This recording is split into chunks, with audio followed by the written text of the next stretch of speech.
Her grandson told her to leave, then locked the door as it rained. Marilyn Clark, retired accountant and widow, didn't beg. Kyle, once the boy she rocked to sleep, vanished behind a fence she paid for. By week's end, his name was erased from the deed, the trust, and every dollar he thought he owned. She'd built their future with quiet sacrifice. Now she was rebuilding it without them, and when the lawsuit came, she was already waiting at the courthouse. All right, before we dive into this crazy story, do me a favor, subscribe and tell us where you're watching from. The porch light above me flickered once, then steadied, casting a pale, sickly glow over the brick stoop where I stood, clutching a tin of banana bread like some uninvited charity case. The door hadn't been slammed in anger.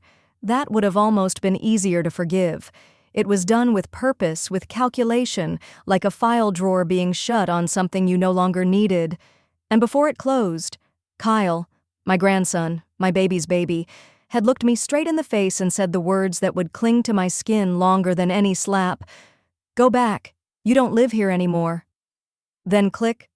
Lock engaged. I didn't knock again, didn't call out. What could I have said that hadn't already been erased from his heart?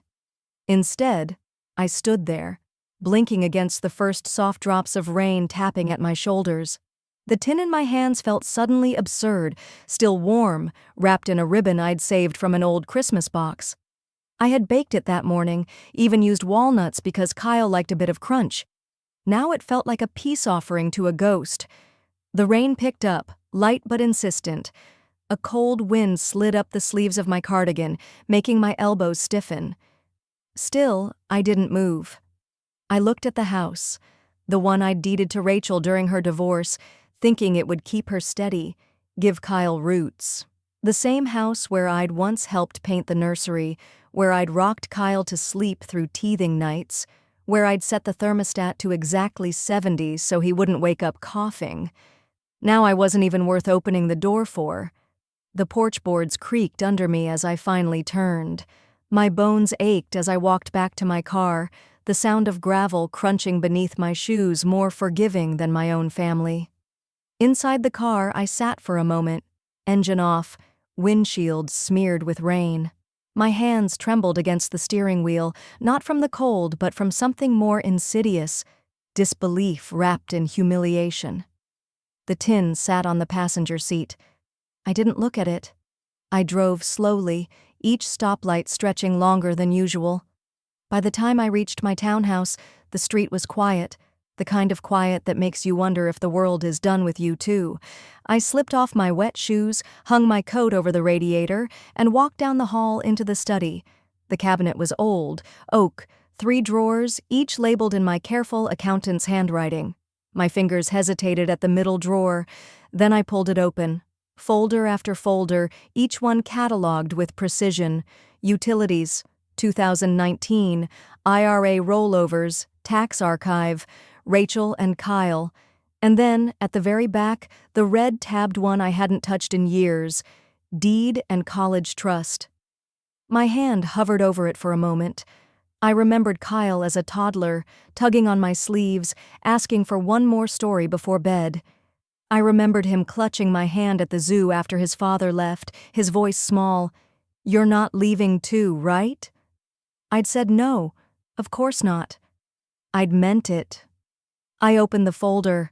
The house was never meant to be mine forever. I told myself that the day I signed the transfer papers, my fingers stiff from early arthritis, my pen scraping over the dotted line like a scalpel. I'd done it for Rachel, my only daughter, freshly divorced, teetering on the edge of foreclosure with a scared 12-year-old boy and a mortgage she couldn't carry. She'd begged, not with tears, but with exhaustion. "Mom, if the bank sees the title's been stabilized with family, they'll hold off. I'm not asking for charity, just a little help, just on paper." Just on paper. It always starts that way. I'd paid off most of the house by then anyway, quietly, over years. A few thousand here, a property tax bill there. I moved into the guest suite out back, once a sunroom, then a den, finally outfitted as a private space for me. The idea was that we'd live together. I'd help raise Kyle while she rebuilt. 3 generations under one roof, one of those charmingly chaotic American dreams. For a while, it worked. I picked Kyle up from school, helped with homework. I made him hot cocoa in winter and walked him through Algebra 2 when Rachel had late shifts. He left me notes on my nightstand. "Thanks, Grandma. You're the best." But slowly, the notes stopped. At first, Rachel just made offhand comments. "You always watch the news like it's gospel," she'd scoff. "No one cares about your accountant horror stories, Mom." Then she started closing the door more, often when I walked down the hallway. Eventually, my dinners were too salty, my music too loud, my opinion outdated. Kyle started leaving the room when I entered it. No goodbye hugs, no random questions about the world. Just silence. The kind of silence that says you don't belong here anymore. I remember the exact moment the last thread snapped. I'd voiced concern about his friends, boys I'd seen vaping on the front lawn, one of them calling his mother the B word like it was punctuation. Kyle didn't even look at me, he just muttered, "You're so old school." Paranoid. The words stung, but it wasn't just the dismissal, it was the indifference. The way he didn't even think he owed me an explanation. Soon after, the new couch arrived, one with no back support, made for lounging, not visiting. Rachel repainted the guest suite without asking, turning my warm yellows into sterile gray. One night, my keycard to the garage stopped working. She said it was an accident with the smart lock settings. It wasn't. I became a ghost, then a burden, and finally, just a name on a birthday card, when she remembered. Now, as I sat in my study, the folder opened across my lap. I reached for my laptop and typed in the login credentials I hadn't used in over a year. Clark Family Education Trust, established 2010. Primary beneficiary, Kyle Clark. Account balance, $187,332.41. Still under my control, still mine to give. Or not. I leaned back in the chair and stared at the screen. The cursor blinked in the upper right corner of the dashboard, waiting for an action. It's strange how invisibility creeps in, not all at once, but in faint stages. A missed thank you, a quiet dinner without an invitation, a closed door you once had the right to walk through. I didn't become unnecessary overnight. I was the one who raised Kyle when Rachel worked those brutal doubles at the hospital. I made the oatmeal that soothed his stomach during flu season, sat through violin lessons and piano recitals where he couldn't quite find middle C, but I clapped like he'd mastered Carnegie Hall. I was the one who baked him a 2-layer Batman cake from scratch when he turned 7, black frosting and all, even though it stained my fingers for days. When Rachel started to drown after the divorce, I didn't just lend a hand. I built her a raft. It was me who paid for Kyle's private middle school when his public school class sizes ballooned to 36. I fronted the tuition checks without hesitation, knowing Rachel would make it up to me, even though she never did. Later came the SAT tutor, a smug Northwestern grad who charged $80 an hour. That was me too. Paid discreetly through the college fund, the one Rachel insisted she forgot how to access. I remember Kyle's early teenage years like soft static, sweet moments still hanging in the air. He used to leave me little sticky notes in the kitchen. "Don't forget to take your vitamins, Grandma." "You make better toast than Mom." "Can you wake me up at 6? We have a math test." Those notes stopped coming around the time he hit 16. At first, I thought it was just adolescence. The grunts instead of greetings, the headphones at dinner, the eye rolls when I offered a second helping. But it wasn't just age, it was the people around him reshaping the mold. Rachel would shrug whenever I mentioned his sudden change. "It's a generational thing, Mom," she'd say, waving a wine glass. "You're too traditional. The world's changed." Too traditional, like it was a flaw. Then came the whispered comments, never said to my face but loud enough to echo. "I mean, she's almost 75. It might be time to think about options. You know, assisted living." That came from Rachel one night while she thought I was asleep. I heard her say it to a friend on the phone, casually, as though I were a leaky faucet or a worn-out couch. Assisted living. I folded that phrase into the back of my mind like a nail pressed between two fingers. Sharp enough to hurt? Small enough to carry? Family dinners became less and less frequent. Eventually, they stopped asking altogether. I'd hear them clinking silverware in the dining room while I ate soup alone in the guest suite, the television humming too softly to drown out their laughter. The final straw didn't arrive with a shout. It came in numbers. I was reconciling credit card charges on my monthly account when I saw it. $742.84. Lakeside Suites, Chicago $68.10. Rideshare service $109. Tuxedo rental $46.99. Dinner for two. It wasn't hard to guess. Prom weekend. I hadn't authorized the charge. I clicked through the billing history and saw the card had been used online, my card, without permission. And it wasn't the first time. I stared at the screen. Not with rage, but with the kind of slow, paralyzing recognition that spreads like frost. Kyle had used me again. Not just my space, my meals, my presence, my money. They thought age dulled you, made you soft around the edges. But the truth was, I'd never been sharper. Retired or not, I still balanced checkbooks for fun. My hands might have stiffened, but my mind still sliced clean through a paper trail. And this time, I wasn't balancing a household budget. I was tallying betrayal. The spreadsheet began with simple headers: date, expense, beneficiary, paid by. Then I got to work. I went back 15 years. Property tax receipts, tuition payments, utility bills I'd fronted without a peep. I dug up invoices for Kyle's SAT prep, deposits for summer camps, even the new furnace I paid for in 2017 after Rachel called me in tears about frozen pipes. I hadn't kept these receipts out of paranoia. I'd kept them because accountants know the past always circles back. By the second day, the total was staggering: $193,274.59, all from my accounts. Most of it had been dressed up as family support, the kind of thing people shrug at because it's supposed to be done with love. But love doesn't charge you interest, and it certainly doesn't slam doors in your face. Then came the discovery that made my stomach flip. Buried in the trust fund's quarterly disbursement report was a notation I hadn't seen before. Transfer. $12,800. Home improvement debit. Clark Residence. Home improvement? I opened my browser and pulled up Rachel's recent photos from Facebook, the ones she didn't block me from because she thought I wouldn't know how to navigate social media. There it was. A brand new kitchen backsplash, new lighting, even a patio extension. She'd captioned it, "Finally modernized, long overdue." She had used Kyle's college fund, the one I created, for granite countertops. I drove to the bank. It was the same branch I'd used since 1989, a limestone building on the corner of Thatcher and Main, with carpet that always smelled like warm printer ink and peppermint.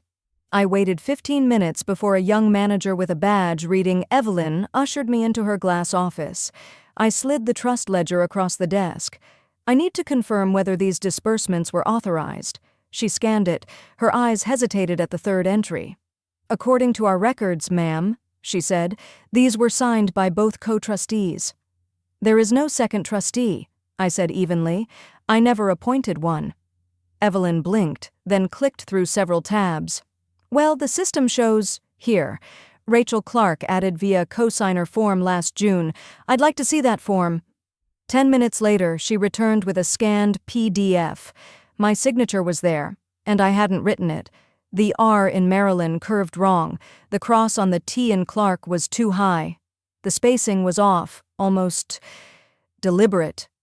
I didn't gasp. I just said, "Print me 2 copies. And please flag that file." From there, I made one phone call. "Gerald Roston," he answered. Same deep voice I remembered from his seminars back in the 90s, when I still had a desk and a nameplate and people who respected my calculator more than their feelings. "Gerald, it's Marilyn Clark. I need a favor. And maybe a war." We met the next day over coffee. He brought the kind with real cream and silence between the words, the kind only old friends know how to share. We combed through everything. He took notes on a yellow legal pad, nodding slowly as the numbers stacked. When we hit the forged cosigner form, he didn't react right away, just circled it twice and murmured, "Fraud. That's felony grade, Marilyn." "She thought I wouldn't notice," I said. Gerald leaned back. "Let's give her a reason to remember who you are." That same afternoon, we began proceedings to revoke Kyle's disbursement eligibility and file for a retroactive lien on the house. I amended my will, striking both Rachel and Kyle from every document, every backup clause, every alternate. My estate would now pass to an education endowment, not for them, but for someone who hadn't yet learned betrayal as a second language.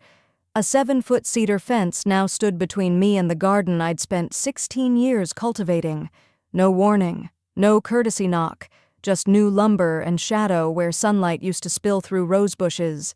The soil I'd turned every spring, the herbs I clipped for dinner, the blueberry shrubs Kyle once helped me plant. They were all on the other side now, caged in. I walked out that morning with a basket and pruning gloves, only to stop short at the new barricade. The boards were still raw, smelling of sap and stain. Sharp nails gleamed at the top like teeth. They hadn't just put up a fence, they'd built a boundary between what was mine and what they decided wasn't anymore. I didn't knock, I didn't call. I just stood there staring at the knotty wood, listening to the chirp of a sprinkler I couldn't reach anymore. I sent Kyle a message. Simple, polite. "Can you ask your mom if I can access the garden today? I just want to check on the peonies." The message never delivered. I tried again on Messenger. Blocked. Instagram. Blocked. Email. No reply. The only answer I got came 5 days later from the HOA. An envelope slipped under my door like a threat wrapped in corporate tone. "This is an official notice regarding a complaint submitted on date regarding unauthorized entry onto private property. As a non-resident of 213 Holcomb Street, you are required to obtain permission before accessing the premises. Failure to comply will result in escalating fines." I stared at the letter for a long time. The garden wasn't just property, it was memory. A place where I taught Kyle how to tell mint from basil, where I scattered Harold's ashes under the birch tree in the corner. But now, on paper, I was just a trespasser. I folded the notice carefully, placed it in a folder marked Documents, Barrier, and slid it into the drawer beside my bed. Then I called the legal aid number Gerald had scribbled onto a sticky note last week. "Elder Financial Justice Initiative," the woman answered. Her voice was calm, practiced. "Yes," I said, steadying my tone. "I'd like to speak to someone about property manipulation, fraudulent transfer attempts, and escalating familial hostility." There was a pause. Then, "We'll set up a case file." "Are you in immediate danger?" "No," I said, "just being erased." They sent me intake paperwork that afternoon. I filled it out in one sitting, facts lined up like dominoes. At the bottom of the last page, it asked for supporting documentation. I began to record.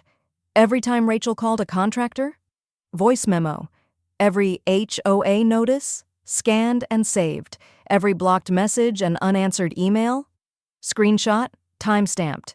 I even began casually filming when I walked past the fence line, narrating in a calm tone as if I were giving a gardening tutorial. "Here we have the southern border, installed without warning. You'll note the fresh concrete." It wasn't drama I wanted, it was leverage. Then, one night at 10:42 p.m., my phone buzzed on the nightstand. A text from Rachel. "Don't come near the house again. You're done." No salutation, no punctuation, just a sentence dressed as finality. I stared at the screen, the faint blue light casting long shadows across my bedroom walls. The morning after Rachel's text, I stood at my kitchen counter with a pen in one hand and a cup of chamomile in the other. I'd slept exactly 3 hours.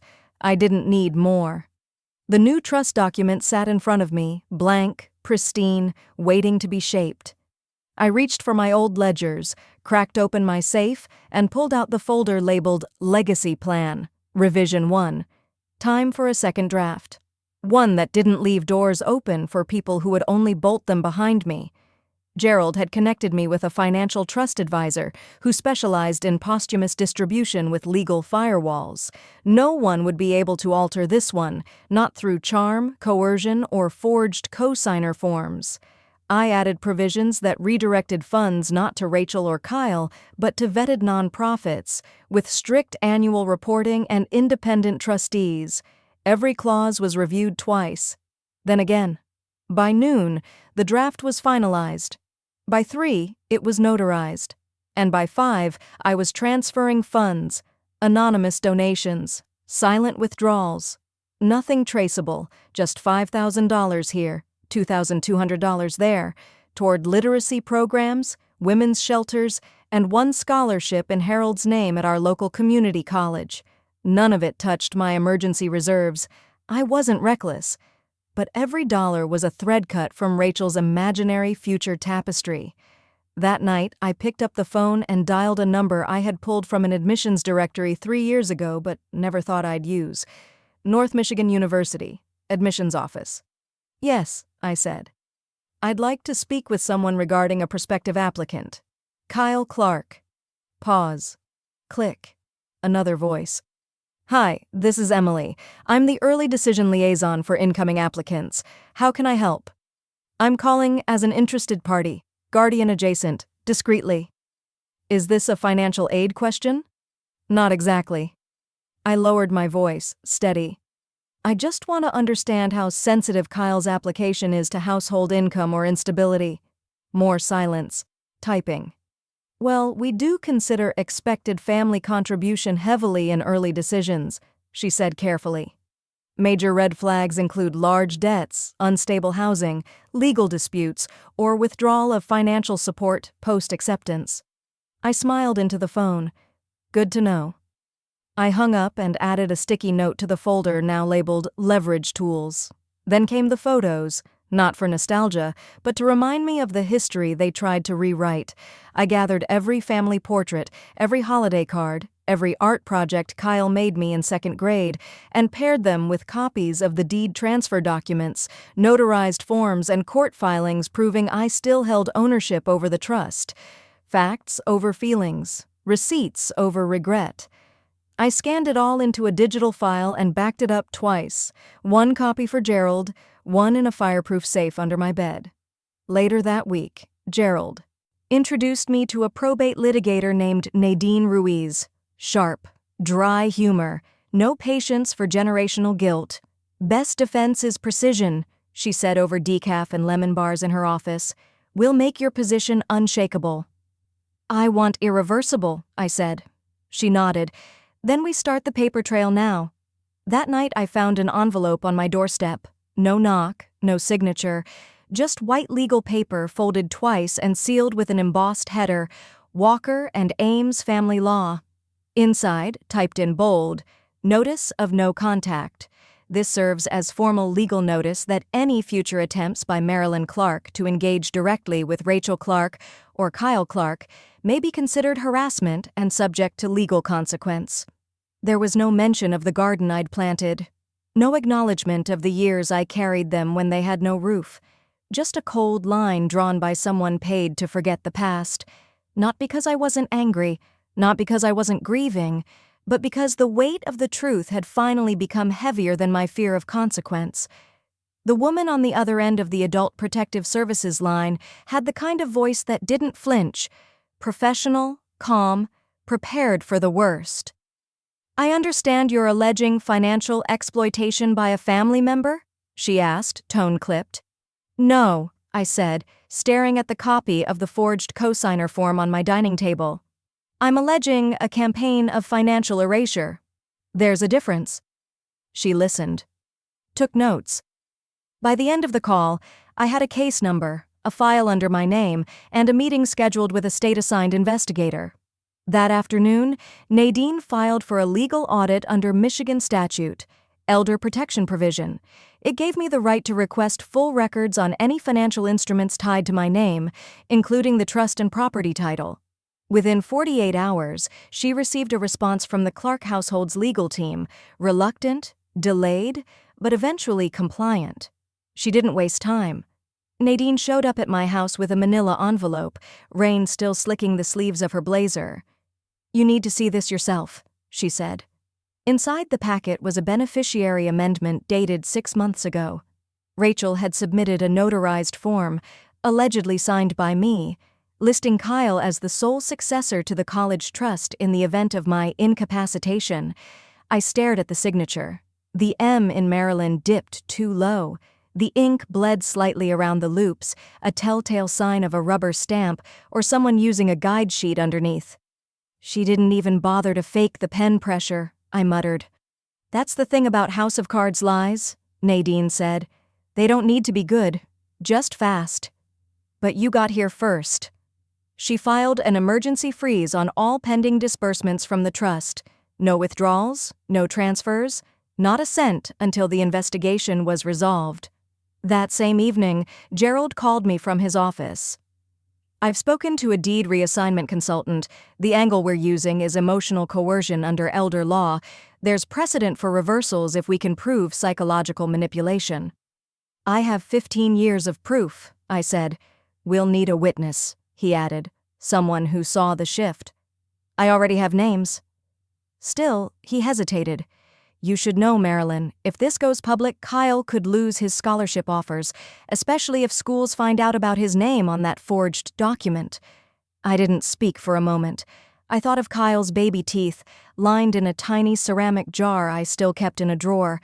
I thought of the violin lessons, of the prom charges on my card. Then I said, "Let them see who he is now, not who he was." Gerald didn't argue. The next day, Nadine handed me a folder labeled Property Chain and Deed Audit. Standard form, at first, until page 6. There, slipped among scanned property assessments and tax filings, was a copy of a sales contract for 213 Holcomb Street, my house. The document was unsigned by the buyer, but the seller's field was filled, Rachel Clark. Below it, a signature. Mine. Or rather, an imitation of mine. She had tried to sell the house, not lease it, not refinance it, sell it, without even informing me. And had she succeeded, every rosebush I'd planted, every corner I'd painted, every memory I owned would have been buried under someone else's mortgage. The signature was dated just 2 weeks before Kyle slammed the door in my face. "She was never going to wait," I whispered. Nadine looked up. "She's playing a long game with stolen cards." I pressed my hand flat against the page, feeling the cold truth through warm paper. This wasn't a misunderstanding. It was premeditated theft. I chose the cafe for its windows, the kind of place with real cream on the counter, not the powdered packets. Quiet, neutral territory, a place where eyes glanced but didn't linger. Kyle arrived 7 minutes late, his usual posturing trimmed down to just a hoodie and yesterday's cologne. The boy who once begged me for bedtime. Stories now stood over my table like I was a math problem he'd never solve. "You wanted to talk?" he said, not bothering to sit until I gestured at the chair across from me. He slouched into it, spreading his knees wide like the space had to make room for him. His face was pale beneath his acne scrub, and I noticed the bitten nails. He was nervous. Good. "I appreciate you coming," I said, folding my hands calmly on the table. "I thought we should clear the air." Kyle scoffed. "About what? You ghosted me for months, Grandma." I let that hang. The sheer audacity of the word ghosted coming from him, it almost made me laugh. "I reached out," I said evenly. "You blocked me." He rolled his eyes.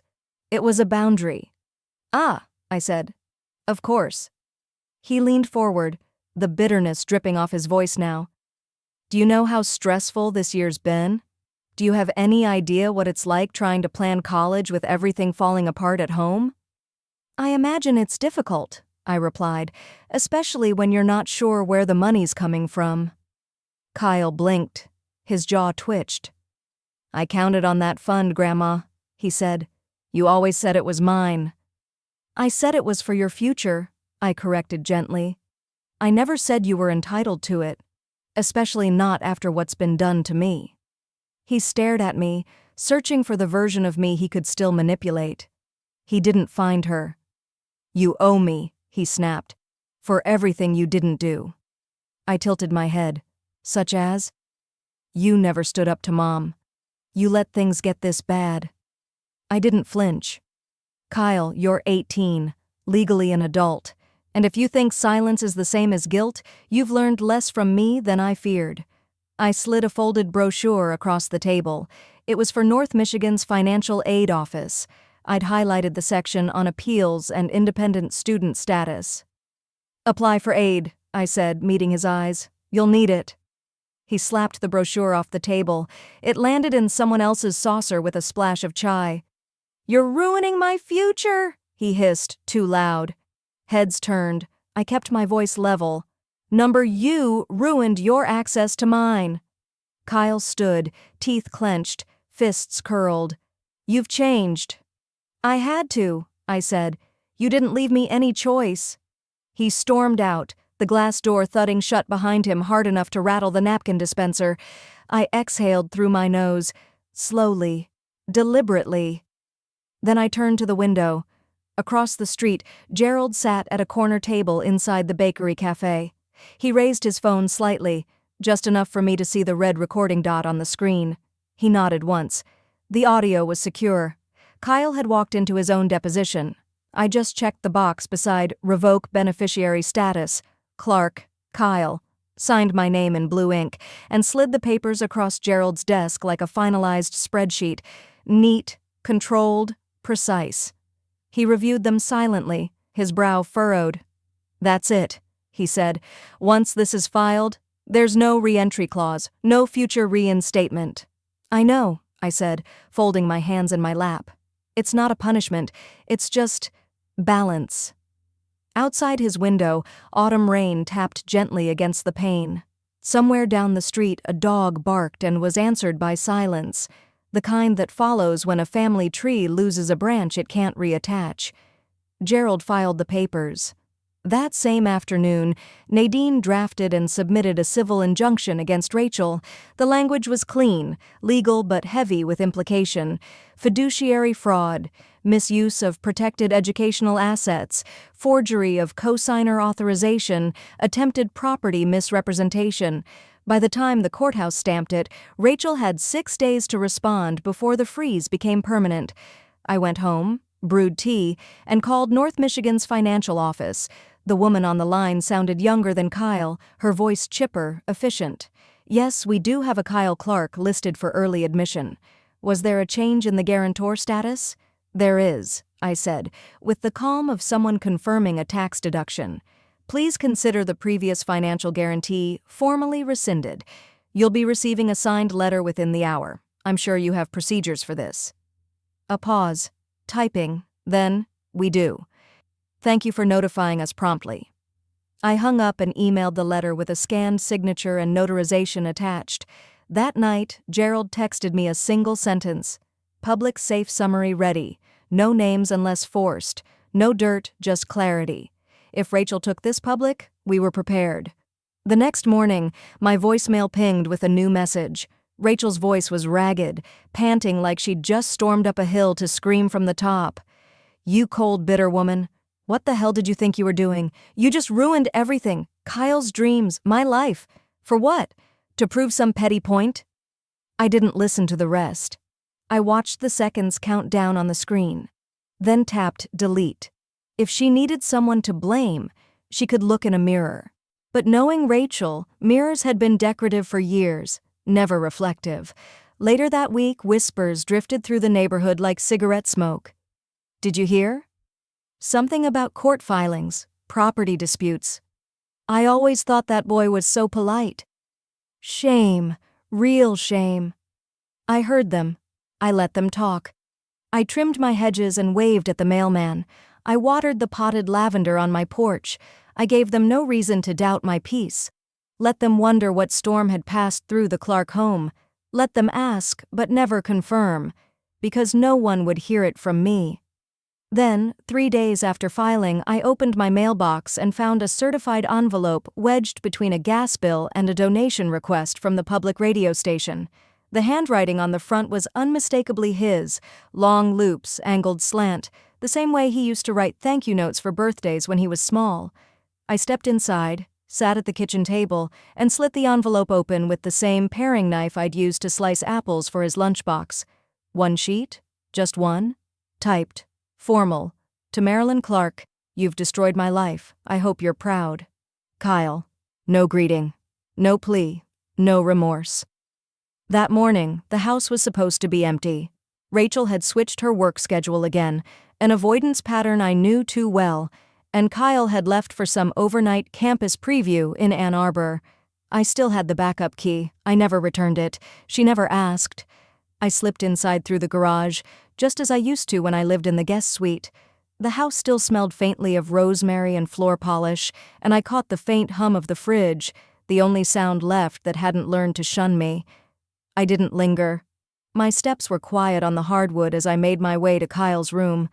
The door stuck slightly at the top, same as it had since he was 10, and I pushed it open with my shoulder. The room hadn't changed much. A new gaming chair in the corner, posters of bands I didn't recognize, but the bones were the same. Bookshelves still warped at the bottom from a spilled Sprite in 2014, and the closet door that never fully closed unless you kicked it twice. I stood there a moment, drinking in the air.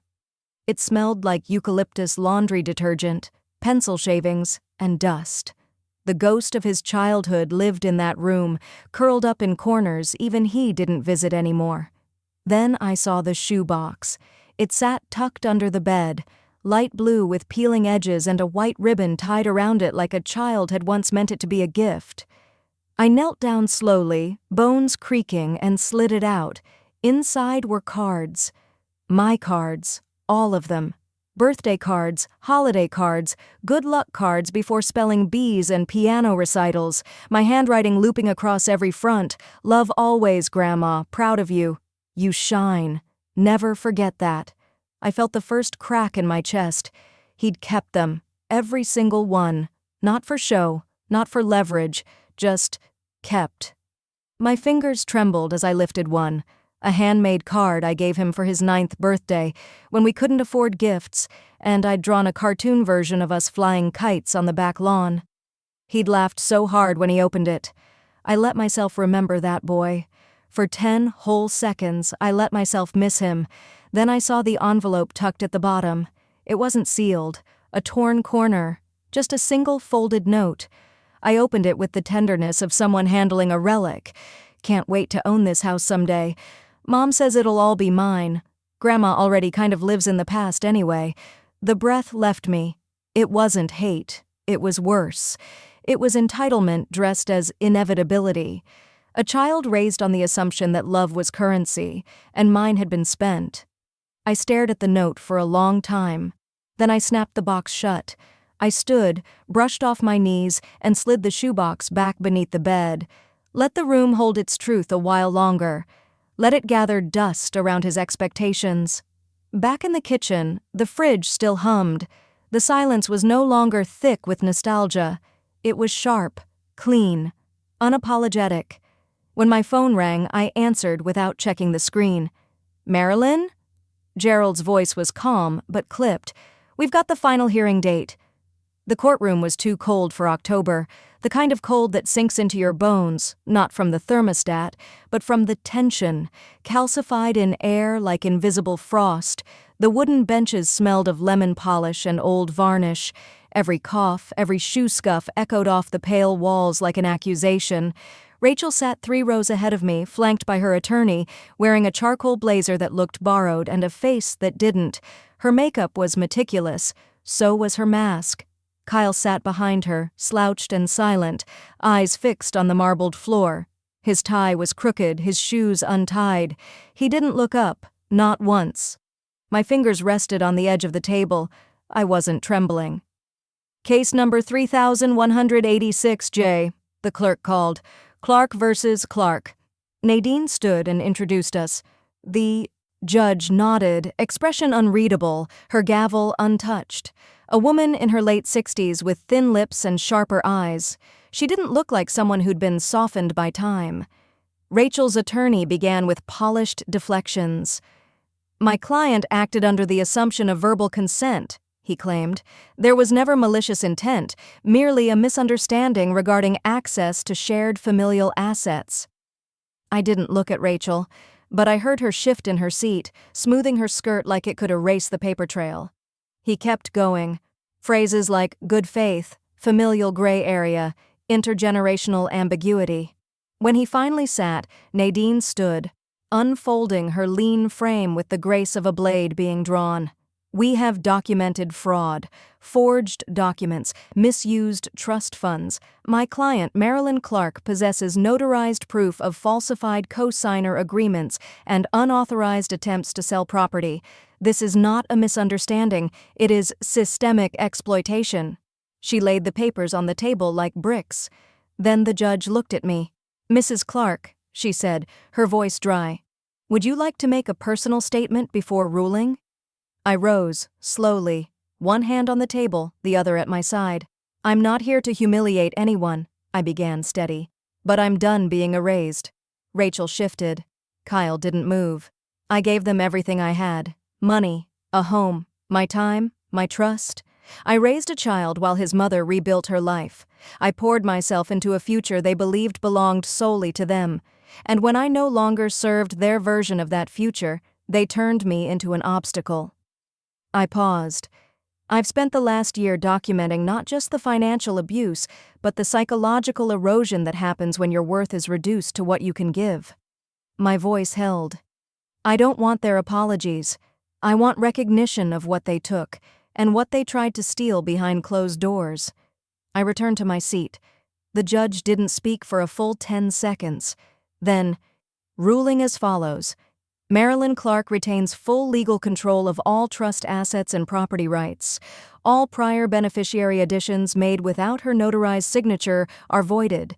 Ms. Rachel Clark is barred from accessing any funds or property not directly in her name.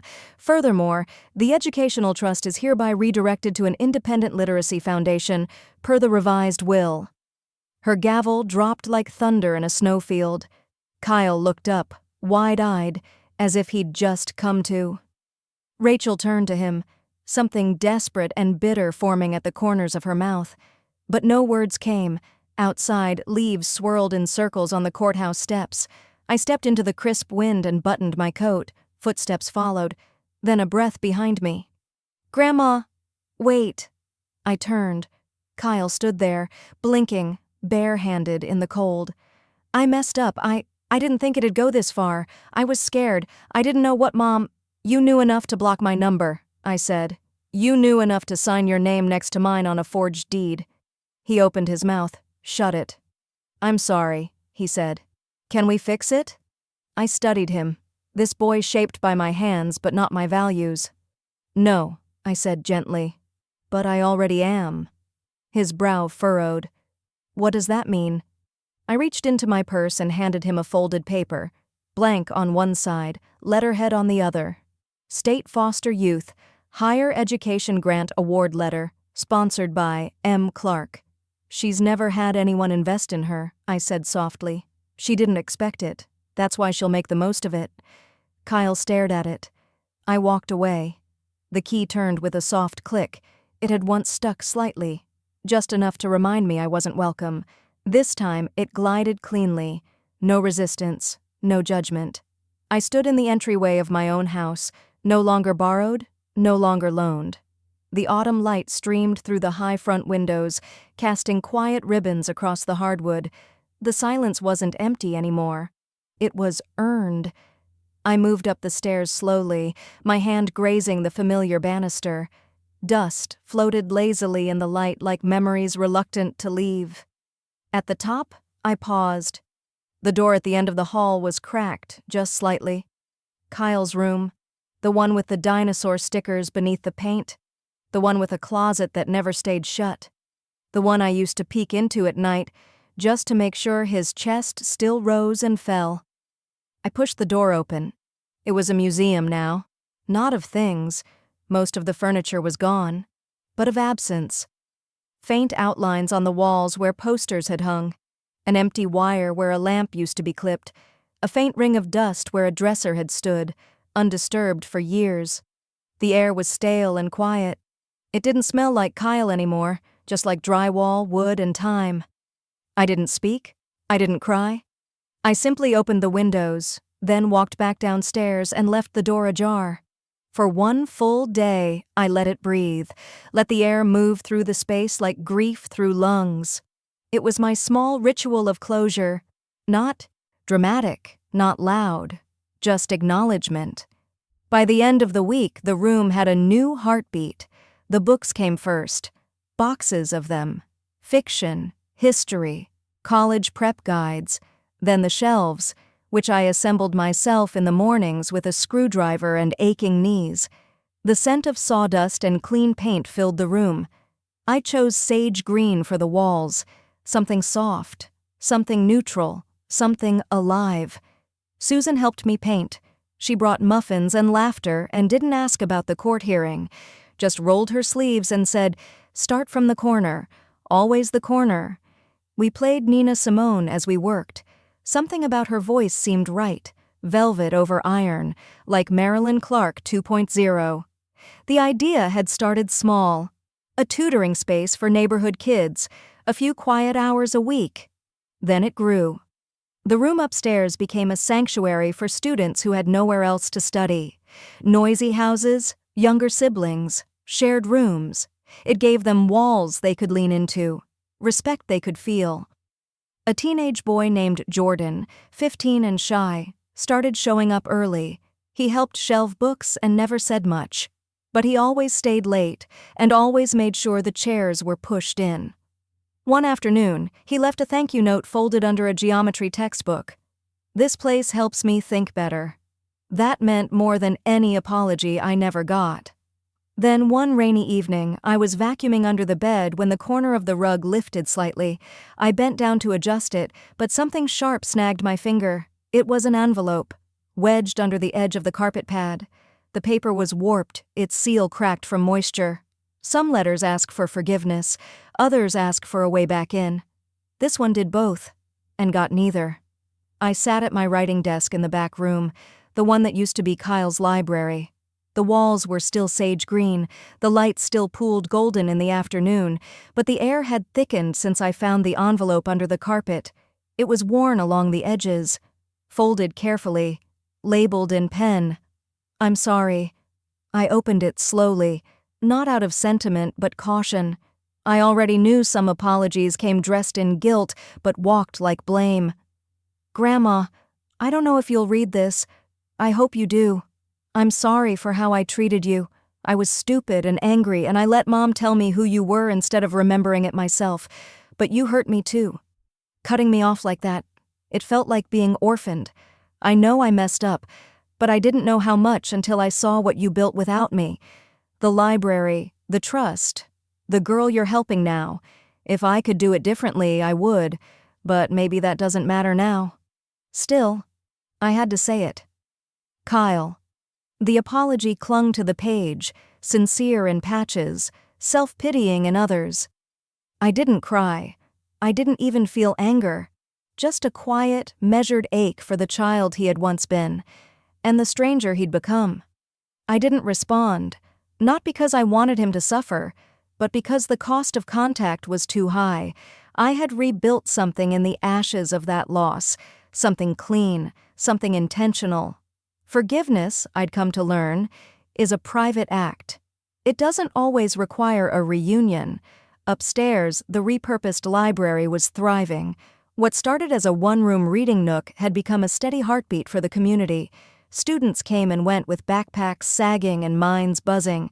They borrowed test prep books and graphic novels, and they always returned them on time. A girl named Nia, 14, big glasses, bigger heart, started showing up every Monday and Thursday, volunteering after school without being asked. She was the kind of kid who swept the floor before you noticed it needed cleaning. She called the space my breathing room. That name stayed with me. Downstairs, Susan helped organize a small book drive. Neighbors dropped off donations in canvas bags, sometimes slipping in notes of encouragement, sometimes apologies they didn't know how to speak aloud. No one said Rachel's name. They didn't have to. I heard whispers, though. Word that Rachel had sold her SUV to cover what was left of her legal fees, that she'd picked up an evening clerical job at a dental office in Lansing. She hadn't reached out, not since the courtroom, not since the ruling made her silence permanent. And Kyle? He didn't start school in the fall. That much I confirmed through a contact in the admissions office. Instead, he took a warehouse job out by the freeway, early morning shifts, low pay, hard work. I didn't gloat. I didn't pity him either. But once I saw him. It was just past 6 a.m., fog softening the streets, as I drove back from the flower market. There he was, hood up, waiting at the bus stop on Whitmore Avenue. Hands in his pockets, head down, headphones in.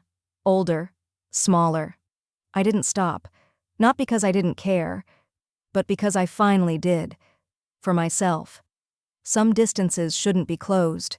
2 weeks later, a second envelope arrived in my mailbox. No return address. Just my name.